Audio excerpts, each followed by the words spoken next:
Last time on This Week in Geek, Vegeta had his sights squarely upon Mike the Birdman. Can Maximum Nerdosity win against the Prince of All Saiyans? Find out at ThisWeekInGeek.net.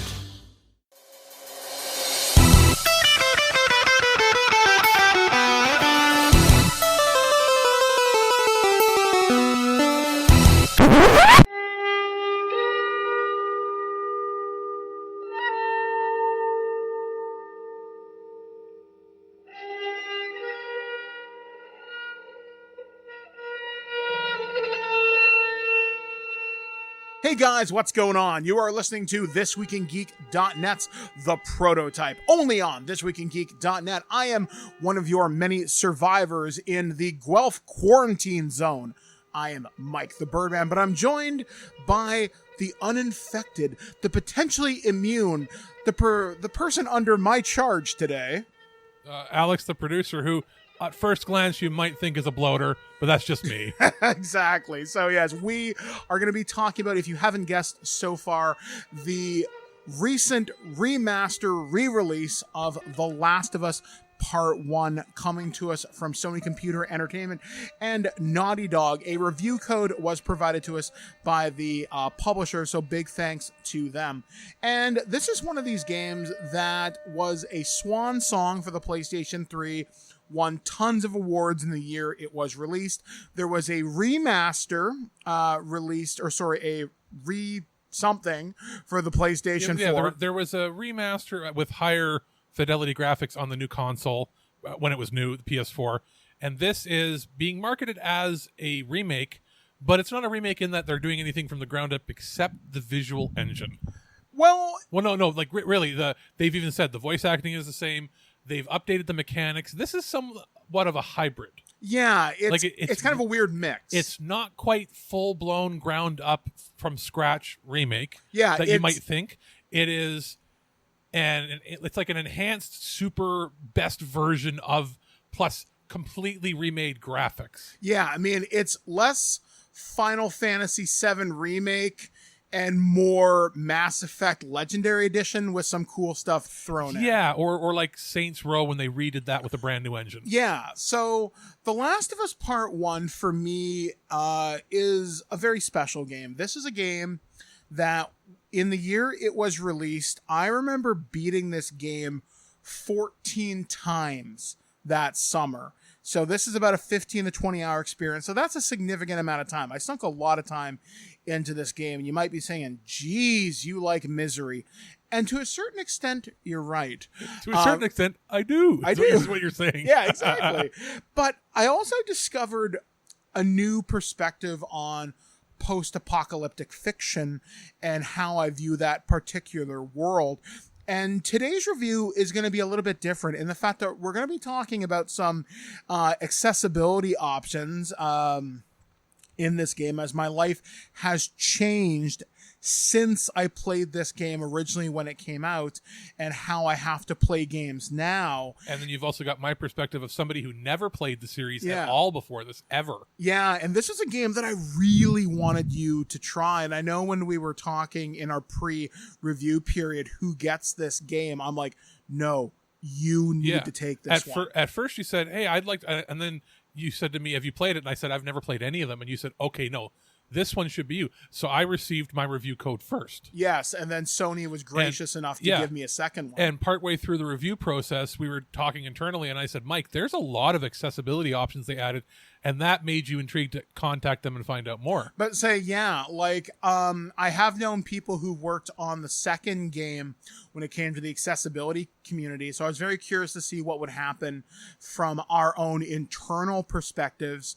What do we see as an outlet? So The Last of Us Part 1, let's talk about accessibility before we get into anything super heavy. Now, before we go any further, this game has been out for years. This game has been out for 9 years. Yeah, so sorry, there will be spoilers. And no story, we'll tell you right now, no story elements of the game have changed at all. Yes, it is the exact same game you played on the PlayStation 3. They use different angles and slightly different makeups of some of the cutscenes, Really? But yes, it's different angles for the cutscenes, and the cutscenes went from being pre-rendered to being in-game engine.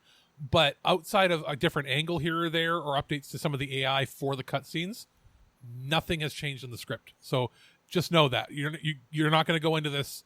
We're not spoiling anything that isn't already 9 years old. Yeah. So Snape killed Dumbledore. That's the sort of thing, basically. Yeah. So did you hear Aslan dies? Yeah, that guy. So looking at this game's accessibility, I was remarkably curious because in my instance, when I became disabled, I had to sit farther back from the television, and certain games that have come out in the last couple of years don't necessarily scale things up in 4K. Yeah. The 4K situation is very similar to when the original Xbox 360 came out, when everybody still had tube TVs with component output, and you couldn't read the text because everything was designed with an LCD monitor in mind. Yeah, like I ran into that problem very specifically. I had the game Dead Rising by Capcom, and I couldn't read any text. So that's we're 20 years in nearly, and it's the same situation with new tech. Yeah, like the most recent bad example of this, and I actually wrote to the developers and the PR company, was with Doom Eternal.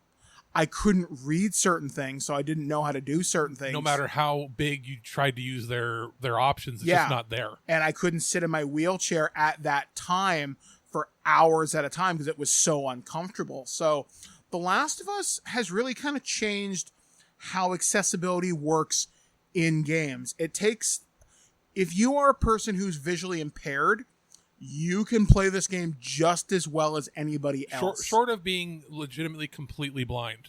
Even then, I think players have done that. There's audible cues you can put in. There's descriptive video and stuff. Yeah, like it's intense. Like one of the accessibility options that I played with is enhanced listen mode.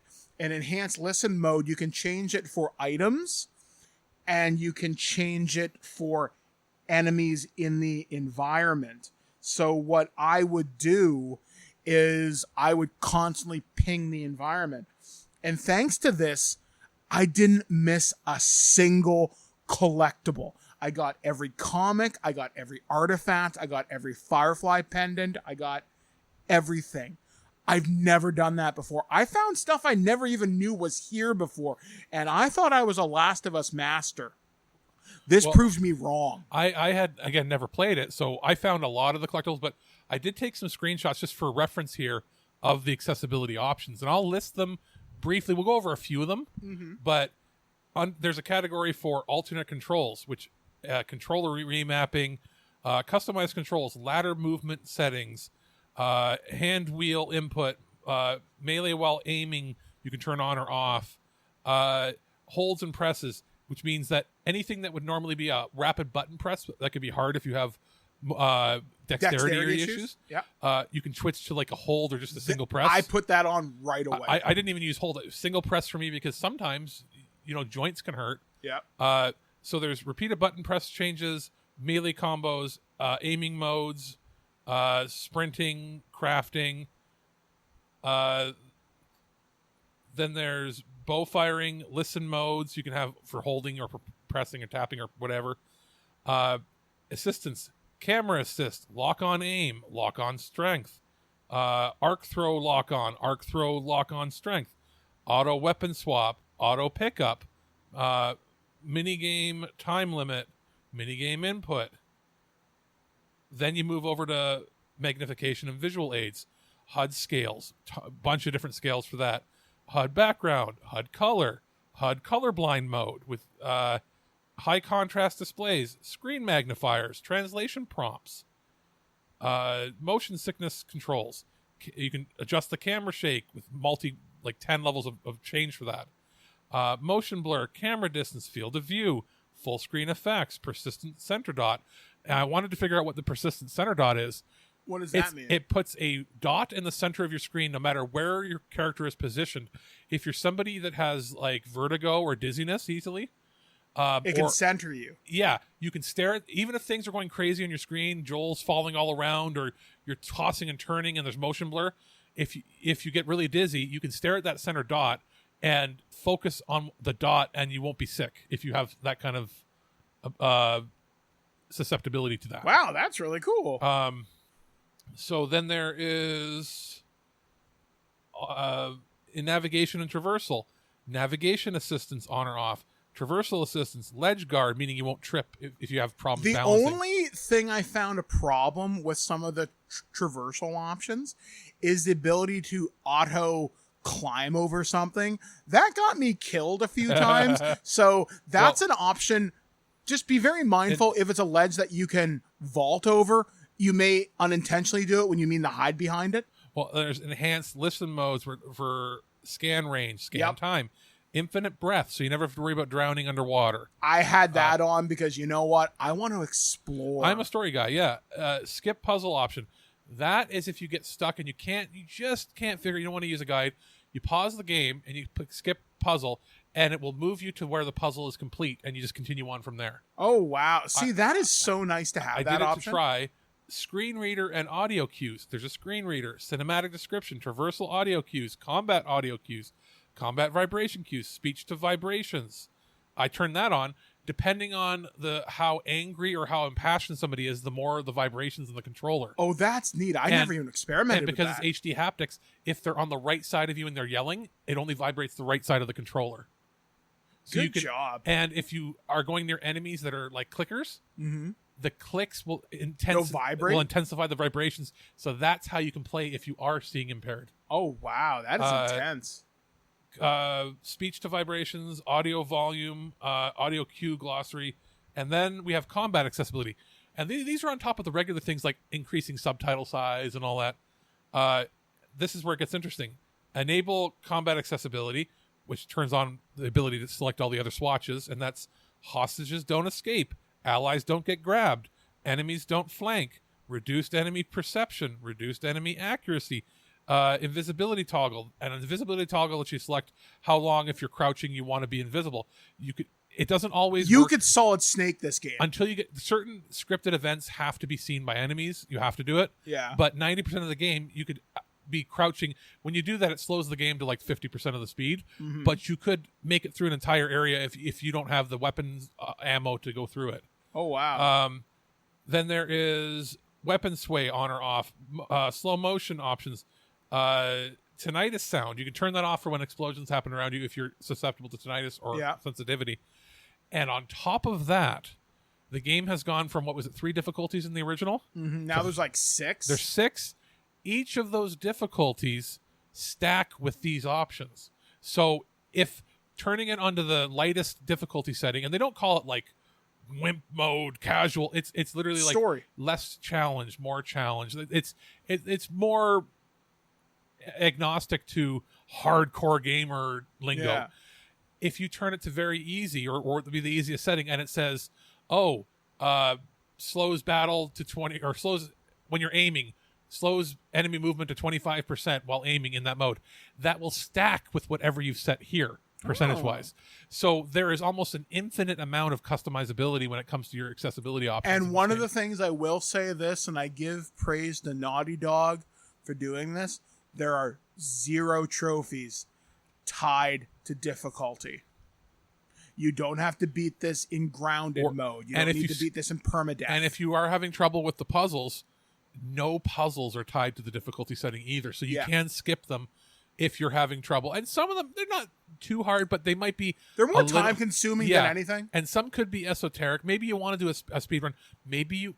I was going to say playing with kids. This is a mature game. But let's say you're playing with somebody who isn't as experienced with third-person action games, or in general, and they really just want to see the story.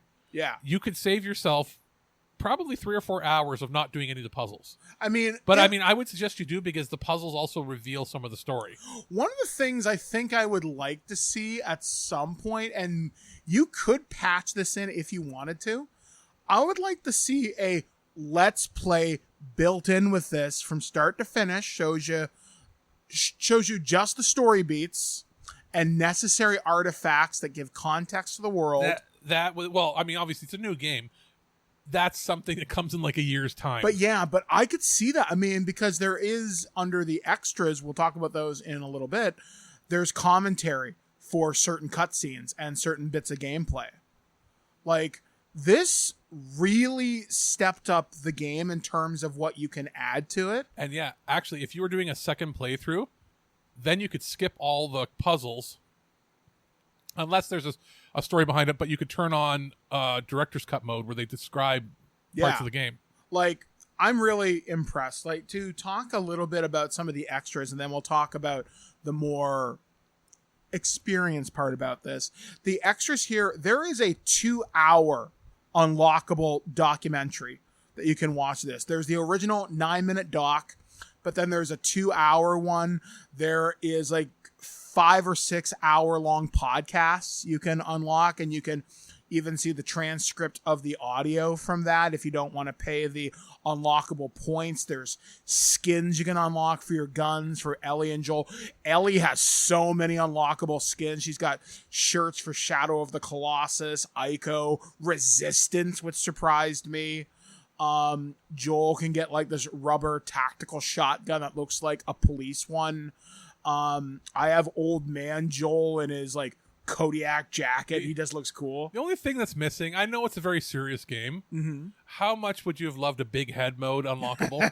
like some of the old school ridiculousness. There's a filter. You can play this game in 8-bit mode. Yeah, and audio modes that switch it to 16-bit or chiptune. Yeah, there's also a version where you can have everybody's voice in really high squeaky.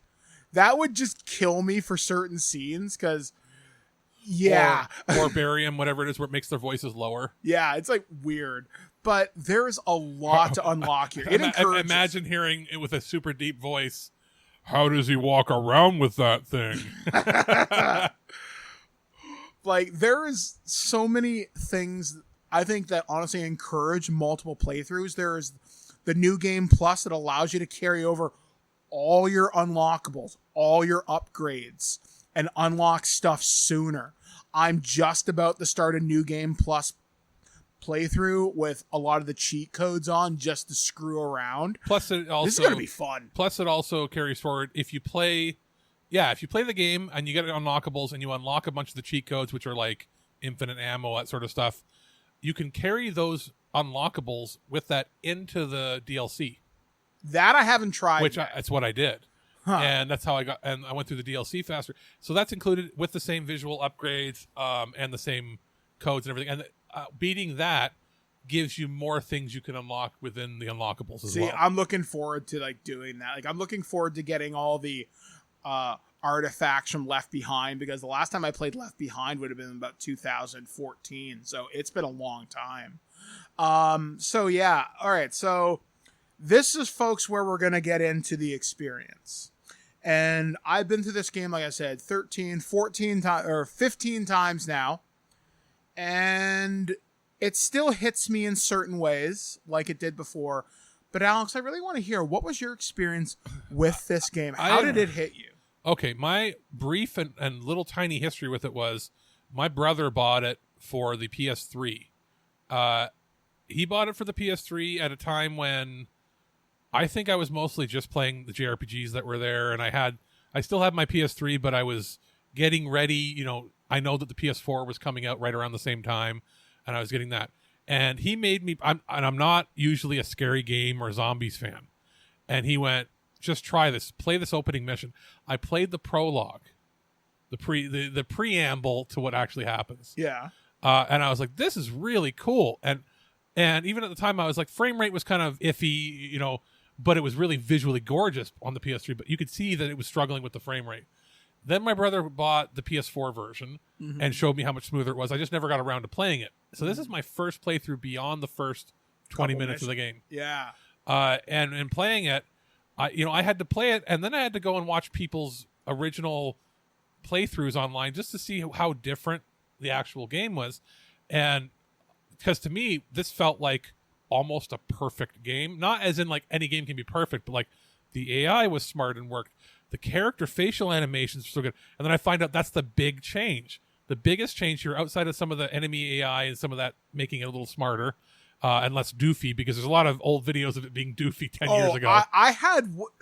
I'm going to describe to you something because I think it's funny.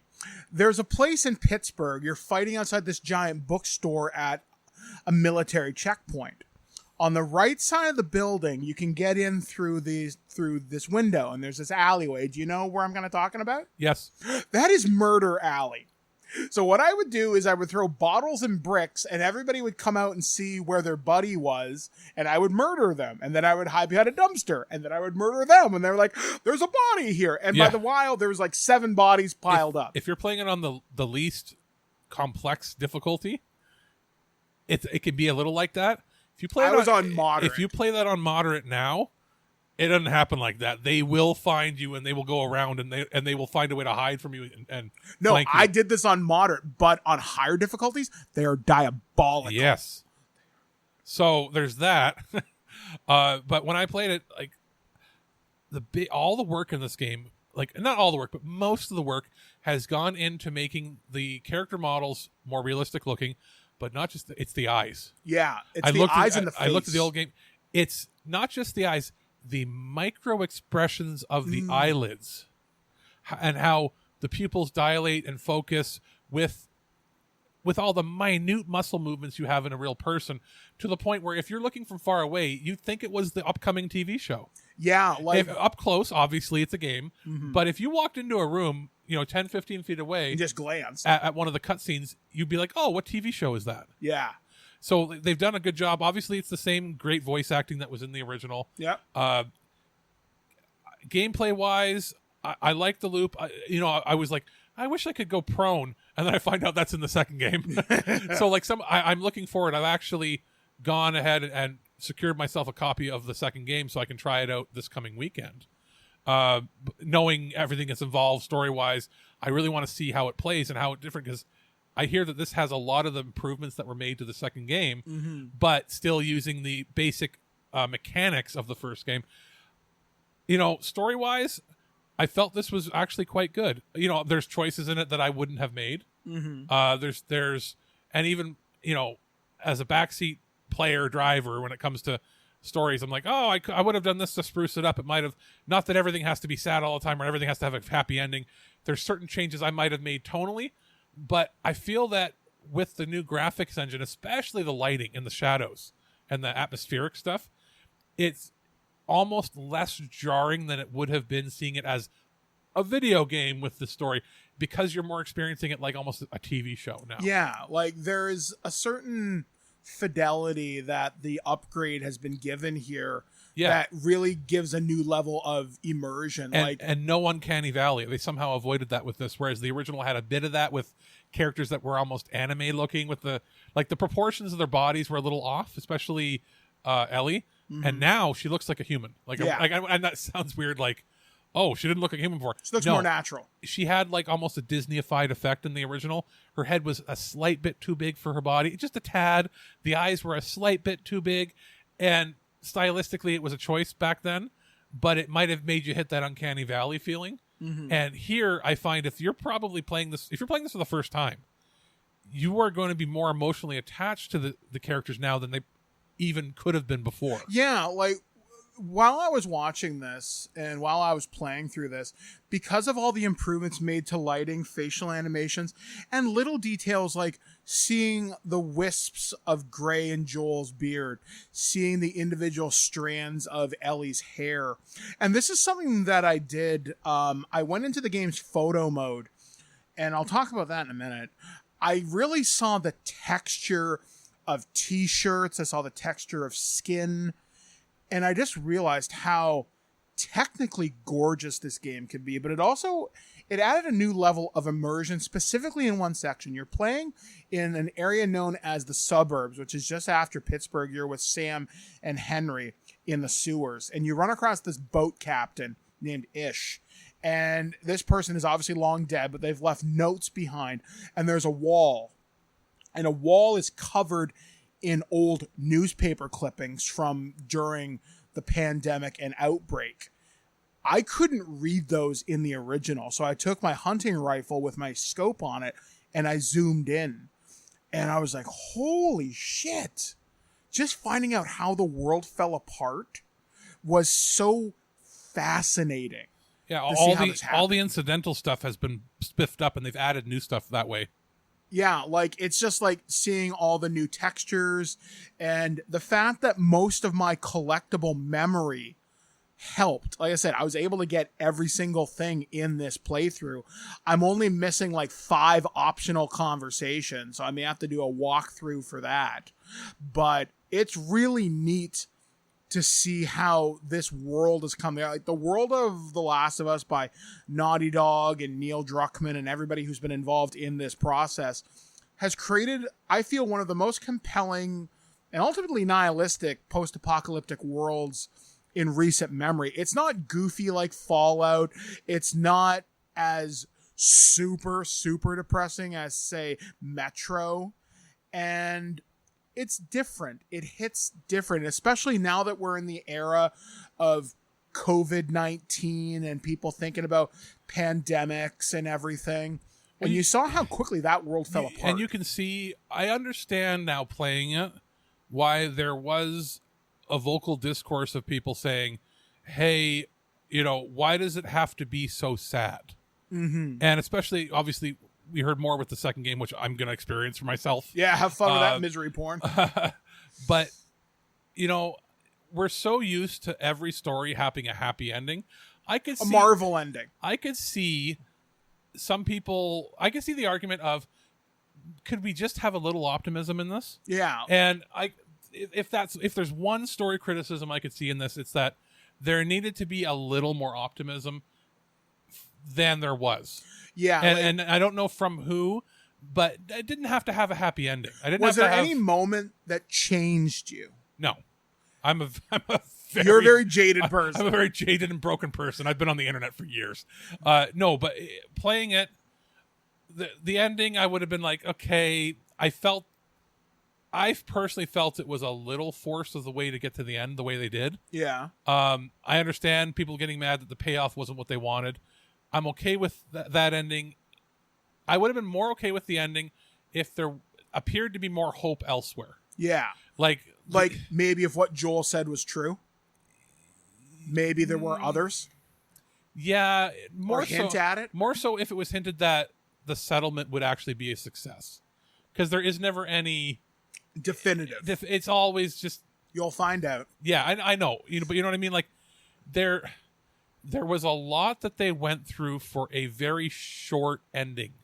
The ending felt rather rushed.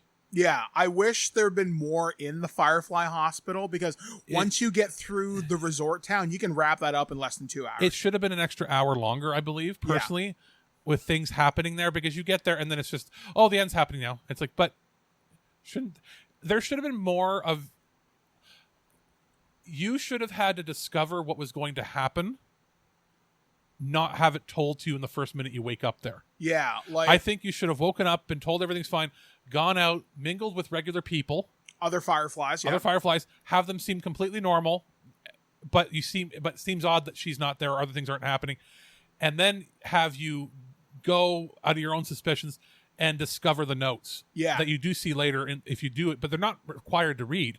But you should have had to discover the notes, and if you don't discover the notes, you leave and think everything's fine, you get a bad ending. Yeah. And the fact that it was a very linear ending, there was no possibility of making the wrong choice, in quotes, wrong choice. I felt it would have been more impactful if you had spent 45 minutes to an hour talking to, like, you've had no people since the beginning of the game to talk to. How great would it have been if there was like 20 people in there that you could just chat with? They're having a drink. You're waiting for all this to happen. You get to know the characters. They all have names, and then you have to kill them on your way out. How much more impactful would it have been if you had just thought, finally, you found your people that are going to help everybody, and then you have to grisly, by hand, you have no weapons, murder every single one of them? All I have to say to that is, just wait. I know, but you know what I'm saying? You can see where I'm like, this ending felt a little rushed. Yeah, like, one thing I discovered through my last playthrough that I just finished is once I got to the hospital, I knew that was the end of the game after being through it so many times. I went through this game playing Rambo this time. Man, that's 10 times more fun because every other time I've played the game, I'm Mr. Sneaky. I'm going to stab you. I'm going to choke you out. I had to do stealthy. I had to put on the exos because even on easy, I still died a bunch of times because I'm not great at this style of game. Action games I'm okay with. I am a tactical RPG. I'm an RPG, platformer, and occasional action adventure game player. I am not great with survival games at all.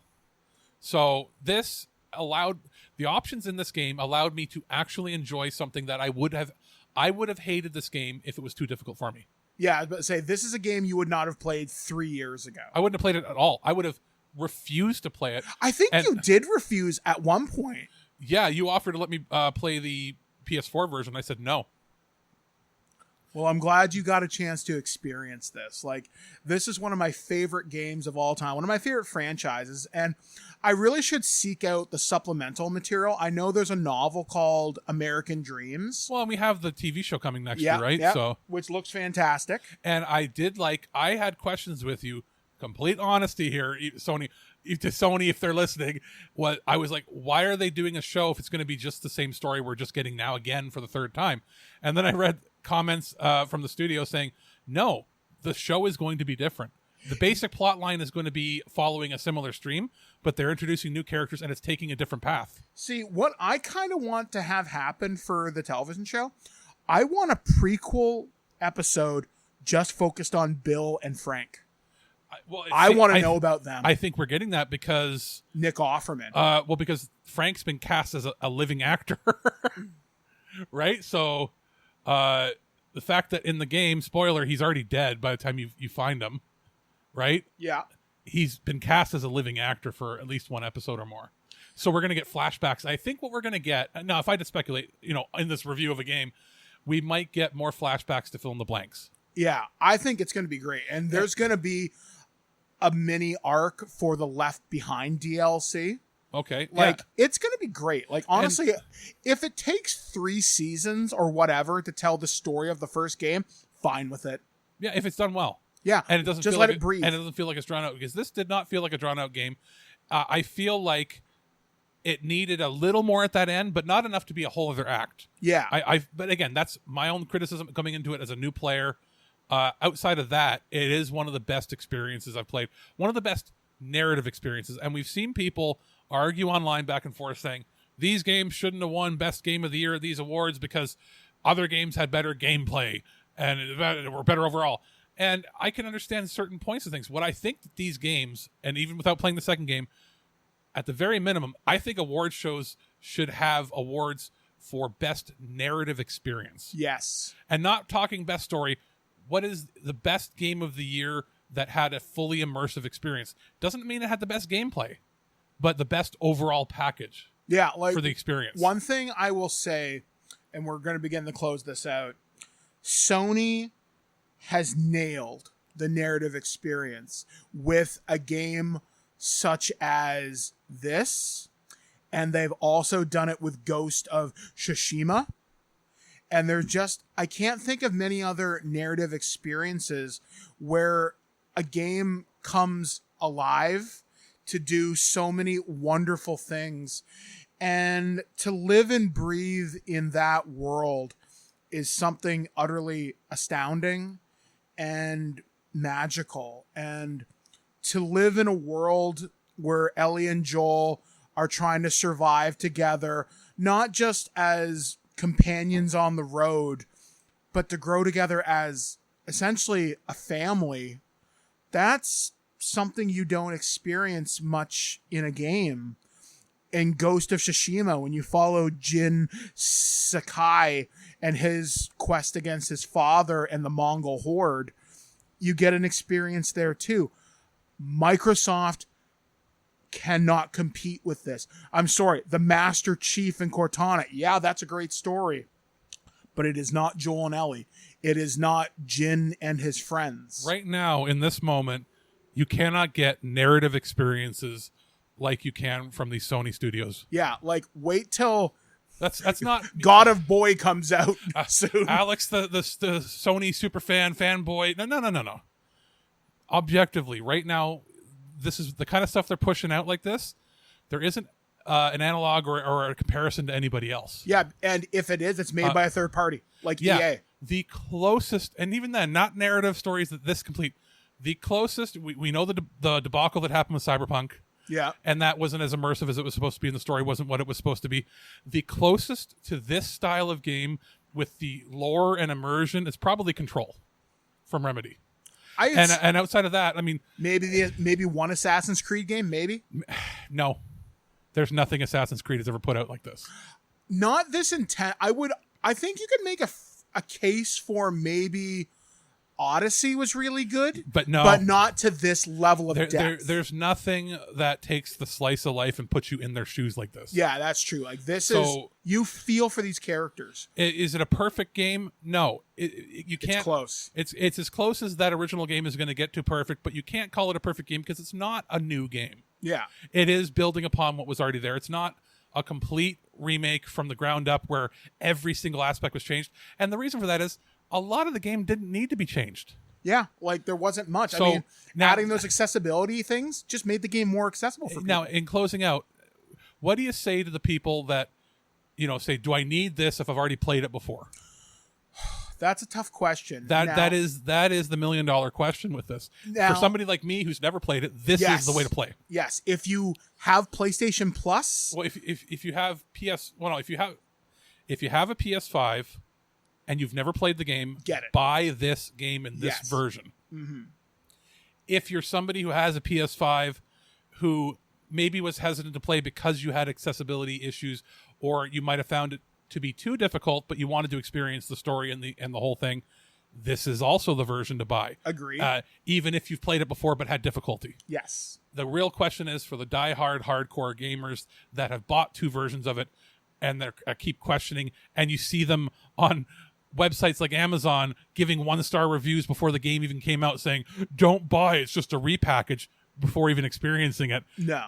Would you say that to the hardcore fans that this is another time that they should roll out and go, hey... I would say maybe wait if you've played this game like me 14 times. If you're already coming into with the mindset of angry that it exists, you're probably worth holding off. But that's going to be a very angry minority that already won't want to play it. Yeah. But I would say it's worth giving it a try. It is by far a great way to get new people into this. Mm-hmm. Because, if this game had come out in this format without having been on a previous console, it would be a 10 out of 10. We don't give number ratings, but this is a highly recommend from me. Yeah. And I'm really glad that you and I got to experience this journey together. Like, this is something I'm so glad Sony was willing to help us out with, because this is a game that I will say in closing, it changed me a lot in how I viewed certain relationships in my life and how I approach things creatively as a writer and how I appreciate certain genres of fiction. And it made me a huge fan of Troy Baker and Ashley Johnson. And this taught me more about character development than a lot of movies and television have. Because this relationship, I don't know, there's something magical about it. It's not like a switch flips and they're immediately like buddies. It takes 2 acts. 60% of the game till they actually completely get along. And until about 85 to 90% of the game till they behave like family. Yeah.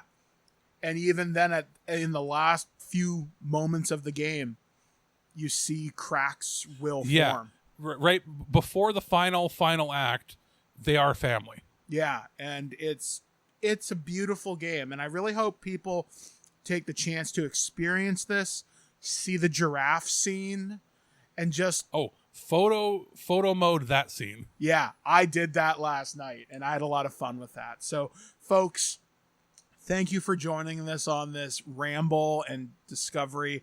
The PlayStation 5 version of this game is available right now. The Last of Us Part 1, highly recommended from us. Please check this game out. If you own a PlayStation 5, this should be a must add to your console library. So until next time, we are going to go back into the Guelph quarantine zone, get our ration cards. We have been Alex, the producer. I have been Mike the Birdman, and until next time, folks, be excellent to each other.